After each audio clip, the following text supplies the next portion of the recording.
Romans chapter 12 from verse 1.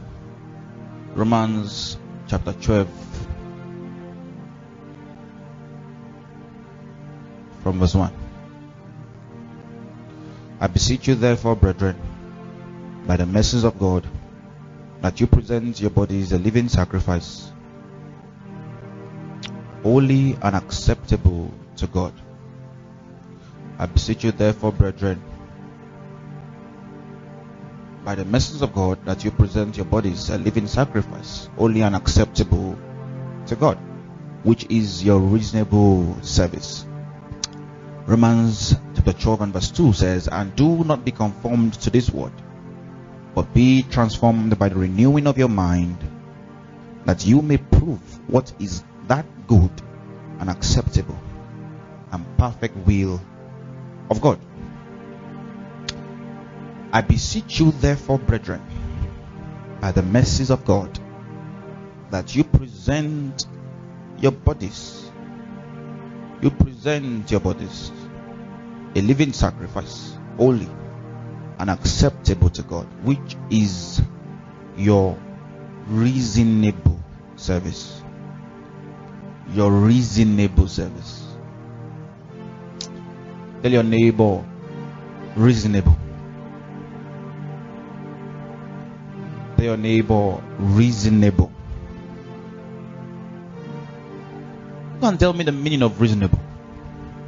Who knows the meaning of reasonable? Or should I beckon on someone to tell me? If you are good in linguistics and you can tell me the meaning of reasonable, please let me see your hands. Anybody like that? Alright, I'll call someone who is frowning. Tell me the meaning of reasonable. Get me a microphone. That's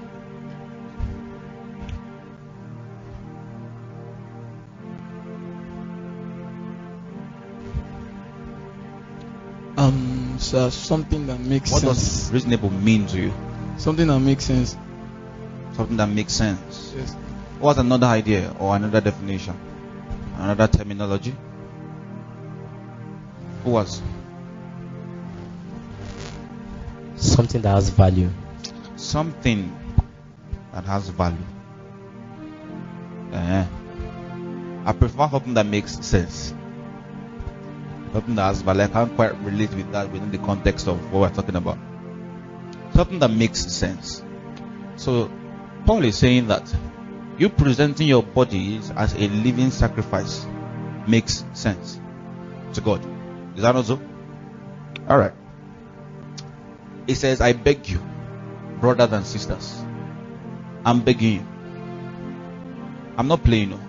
I'm begging you that you would consecrate yourselves as instruments of service to God. And in doing that, you become reasonable. In doing that, in consecrating yourselves as instruments of service to God, you become a reasonable personality. In other words, if this is not your experience, you are unreasonable. What is the meaning of unreasonable? You don't have sense, right? Now, do you agree with me that this is the Bible? Glory to God. It says that there are believers that don't have sense. And the way not to have sense is that Christ died for you, but you are refusing to live for him. He says it will only be reasonable for you to reciprocate by an act of love in presenting your body as a living sacrifice to God, knowing fully well the sacrifice that he had to pay in order to redeem that body. It is the only reasonable reciprocation that should follow the knowledge of the fact that he bought you, he paid for you, and he owns you. So, in knowing this, what should follow that knowledge is that you would now present your body living sacrifice. Hallelujah. There is a love element in consecration, and this love is triggered by the knowledge of a sacrifice that Christ himself had to go through, had to offer, that Jesus undertook on your behalf in order to buy you out of the dominion of darkness. That sacrifice and your consecration is the only reasonable response that should follow a knowledge of that sacrifice. And Paul says, in doing so, you become reasonable. So consecration, therefore, is the reasonable response of every believer to the sacrifice that was displayed on the cross. Do you understand what I'm talking about now? Yes. Now there's a problem. And the problem is that not every believer in the body of Christ is reasonable. That's the problem. Not every believer in the body of Christ is what now? Is reasonable. It's a major challenge. People come into the kingdom through salvation, but they are not willing to allow God have their way in their lives. Have his way rather in their lives. That kind of believer is what we call an unreasonable believer. A man of God calls them counterfeit believers, counterfeit Christians. The Bible calls them unreasonable believers. And not because they are not born again, no, but because that person is trying to swim against the tides of the prescription that God himself gives. That in your knowing that you were purchased, in your knowing that Christ died for you on the cross, your response to that knowledge is that you would now live your life to serve his purposes. You would now live your life to serve his will. But we have believers now who wants to use him to avoid hell. Are you getting that now? But refuse to live for him. The reason that they are believers is so that they will not go to hell. That's all. And then they say that God provides. Is that not so? Let's use him to get that prosperity. They want to use him to get prosperity. They want to use him to get cars, houses, admission. Is that not so?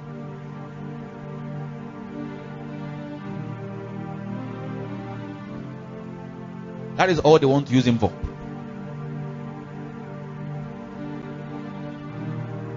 And I'm going to show you very quickly, before I begin my teaching, the kind of Christians that we have been producing in the church that is causing heaven heartache. So much so, if you have paid attention to the burdens of the immortals recently, you realize that there is a lot that heaven is expecting from us, but there is a lot that we are giving back to him. Are you following what I'm talking about now? Yes.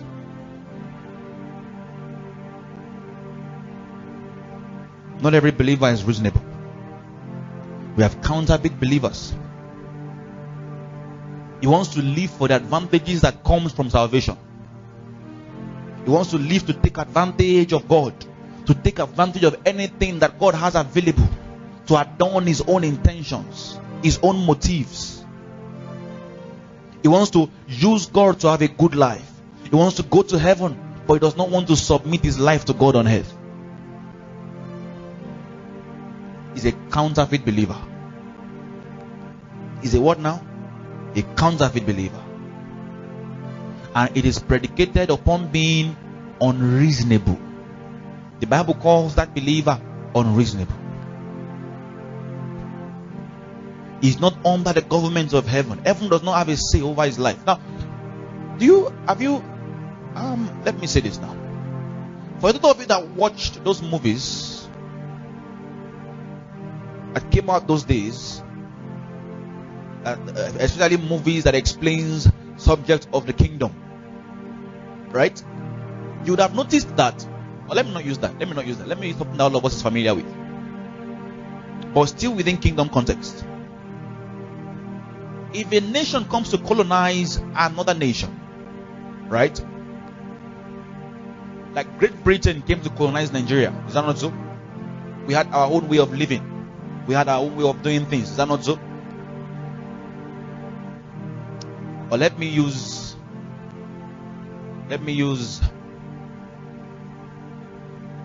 an ambassador. Every nation had an embassy. Is that not so? And in that embassy, there's an ambassador, right? That represents what that nation stands to, that bridges the gap between one nation and another nation. So in Nigeria, there is a British embassy, there is an American embassy. Is that not so? And each of these embassies has an American that is there, a Briton that is there. Is that not so? That understands the way, that is sent by his own nation to come and represent them in another country. Is that not so? Now he's in another country, he lives in another country, he functions in another country, but living in this country by the laws of another country. Are you following what I'm talking about now? And as long as he aligns himself to what his home country declares, he has certain advantages that will become his own. He has access to their military power, he has access to their financial resources. I watched a movie once some years ago where America, those guys are very, very particular about their guys, sent an ambassador to, I think it was Iraq or Syria, I can't remember now. It was a real life story. He was negotiating peace because a civil war was about to break out, and he was there to negotiate peace and ensure that there is peace. But lo and behold, the civil war broke out, and there was nothing that he could do. There were bombs everywhere, missiles everywhere, grenades launching everywhere. And just to save one man, America sent out the whole Navy SEAL, just to ensure that that guy and his family are safe. They flew them. There was massive firepower that they brought, just to ensure that that guy, because that guy did not send himself there. Do you understand what I'm talking about now? He belongs to a home nation, and is only functioning with respect to what that home nation demands of him. Is that not so? So as long as he is concerned, his protection is not of his own accord. His protection is part of the advantages that aligning himself with the desire of the home nation comes with. What he will eat is not his concern. All he needs to do is, they sent me here. Is that not so? Those who sent me are the ones that will provide for where he will stay. He doesn't need to worry about his house. There will be a house there for him because they were the ones who sent him. Do you understand what I'm talking about now? They were the ones who sent him in the first regard, rather. But there will be a house, there will be a car that he will drive, there will be all those things at his disposal to ensure that the man is able to carry out the function for which he was sent. Are you following what I'm talking about now? But you see, the day the man decides to go against the tides of the home nation and starts to plan a coup d'etat with the enemy, starts to plan with the enemy, right? And becomes a spy, starts to release the secrets of America. Is that not so? That day, he becomes a traitor, marked with treason. Is that not so? He is still an American. He doesn't stop becoming an American. Is that not so? But you see, America no longer has a hand in his protection. America is now on his own. His action has declared himself a rebel. So what he's saying by his action is, I no longer need your. That is how many believers function. And it is because it is how many believers function within the context of a kingdom that we go around chasing what we are not meant to chase. What is meant to chase us.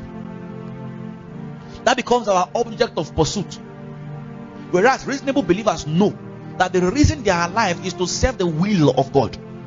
In your serving the will of God, the mundane things that you are chasing is designed to chase you. So the Bible says, seek ye first the kingdom and his righteousness, then all these things. The mistake you will make is seeking these things. Are you following what I'm talking about now? Yes. And believers who do that are called unreasonable believers. Unreasonable believers.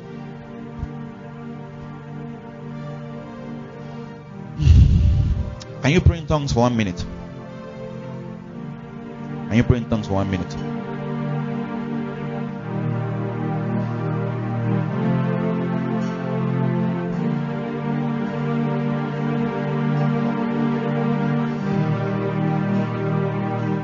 In obedience to God is bringing everything. In obedience to God is bringing everything. In obedience to God is changing everything. In obedience to God is bringing everything. In obedience to God, you are changing everything. In obedience to God, for you're the Holy Ghost, the Spirit of the living God. You're the Holy Ghost, the scepter of the living God. You're the Holy Ghost, the Spirit of the age to come. You're bringing everything in obedience to God. You're bringing everything in obedience to God. You're bringing everything in obedience to God. You're bringing everything. Oh.